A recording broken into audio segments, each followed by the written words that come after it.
stuff. All right, let's talk some Spurs stuff. So I came across this. I don't know if you guys heard about this. Look, I just came across it. What I do all the time is when I look at Spurs content or look for Spurs content, I just write it down. Not write it down. I just type it up, and whatever comes from it. Okay. Anything that pops up on my Twitter that I think is relevant, I put it in my phone. Boom, we go into it. This right here. What the heck? What? Brandon Miller to San Antonio. Spurs ain't picking him, says NBA alumni, I guess. Former NBA player Jordan Crawford shared his unsettling pre-draft encounter with the Spurs organization as justification for why it will pass on a college basketball phenom.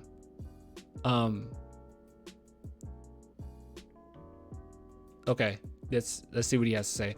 Alabama star Brandon Miller starts his quest towards college basketball immortality as the Crimson Tide begins its NCAA March Madness run today. So this is quite a few. You guys can see him. Oh wait, this is only a day ago. Never mind. I'm stupid.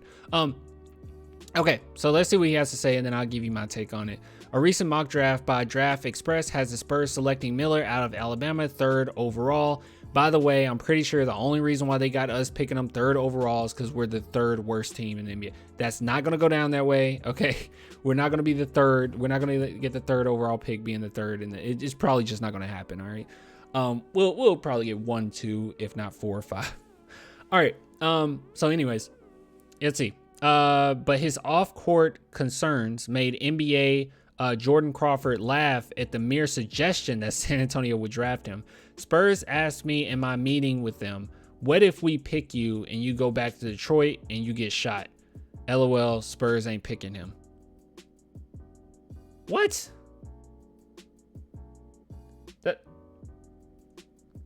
That's a weak justification. Also, looking at the chat, by the way, Brandon Miller has surpassed Scoot for me personally. That's a brave statement you just made, my friend. Whether true or not, this story depicts San Antonio as insensitive to Crawford's familiar circumstances in 2010 when he entered the NBA draft. If true, it's understandable why Crawford would eliminate the Spurs as a fit for the controversial freshman forward.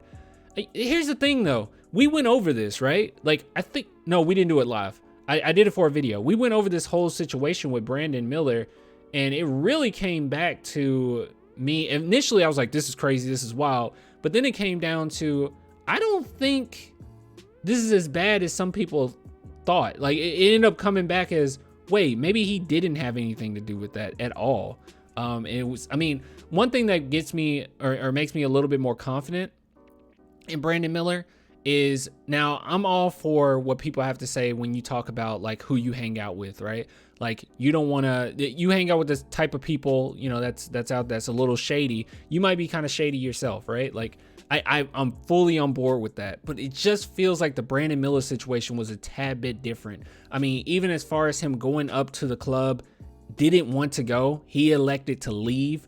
The fact that the people that he was hanging out with were like teammates of his, I think that makes the biggest difference in the world. Okay, he wasn't hanging out with, you know, some randos. Like, these were actual teammates, and it would make sense, at least in my perspective, that maybe you would get wrapped into something stupid, but you're hanging with your teammates. You know, another thing too, it's at least what came out is it's a possibility he didn't even know that the gun was in the car. I mean, what the heck, you know?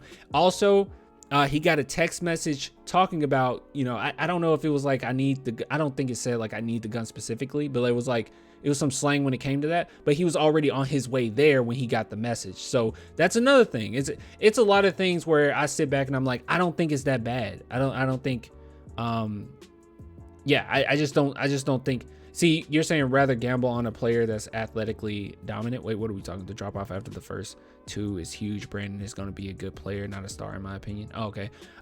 Scoot is athletically dominant. Yeah, I agree with that. All I'm saying is I don't think this is good enough justification, because back in 2010, the Spurs said, what if you go to Detroit and get shot? I don't know. Did they say it that way? Did you interpret it that way? I don't know. I mean, we all have our own biases here, right?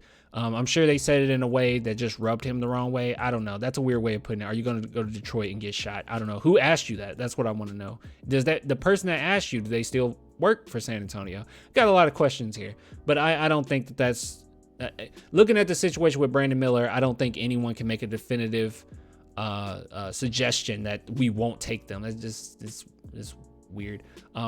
Bringing up Murray, who would go on to become an all-star during the San Antonio tenure, regularly expressed his gratitude to San Antonio organization for taking a chance on him when other teams dismissed him due to his traumatic childhood upbringing in South End, Seattle. Yeah, what about that? We literally got him. The organization's willingness to select Murray, who proved to be a story of resilience, overcoming challenging circumstances filled with losses, means that should Miller be proven innocent of any involvement in the Harris death, there's a chance he'll be hoisting up a black and silver jersey come draft night. That's how I feel. That more has to come out, but I'm gonna tell you guys, I mean, at least from what we've seen thus far, if all that is true, I don't see any reason not to take him.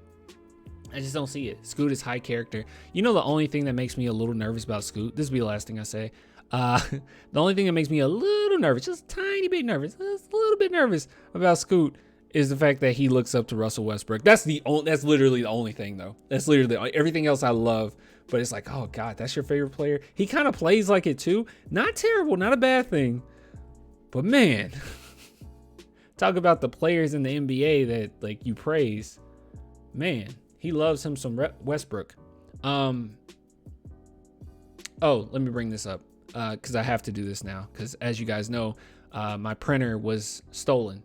Basically, if you guys want to support the channel, clanthemerchfan.com. I'm getting it all third party, so be patient with me. But if you guys want to support, please do. Right here, look at this. Look at this Super Sohan. Okay, I'm a huge anime fan, so oh my God, there we go.